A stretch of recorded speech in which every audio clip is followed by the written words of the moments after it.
before I figured out the naming, I knew this was going to be a dog park, and that's why it was dog park, and the naming was just going to be after we got finished. And obviously that took a long time, but then as this was brought to me while we were trying to figure out the fencing and the trees, it was like, that's perfect. That's what we want, is just a name that means something instead of just like Town of Campbell Dog Park, which again, it's a great community, but it's also important to also memorialize one of its awesome members like that. What happened is there was a Town of Campbell resident. Unfortunately, her daughter, who also grew up here, went to Summit, Logan High, which is all the main 3 schools all French Islanders go to.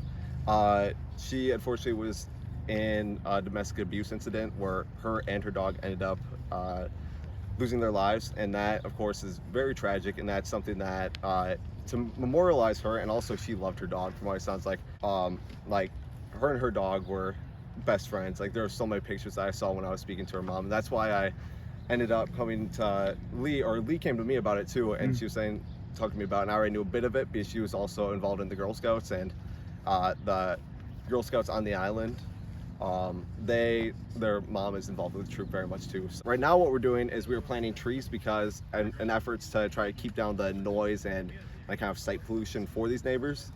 We want to have these grow, and then within 3 to 5 years, hopefully they'll already be big enough that they're providing most of a barrier needed to protect them from having the awkwardness of having a dog park right here and then maybe people looking at them. So that's the main thing right now that we're doing, is just getting this set up so that way it gives them a little more privacy.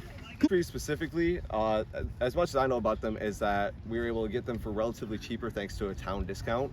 And with them, what they do is they do grow a little taller, but they also grow very wide. I think about 3 to 5 feet wide. So then that's why we're planting them 5 feet apart, is so that way they should be close enough together that for the most part it's almost a complete wall once they're fully grown. So that's the main reason that we're choosing these trees over other ones.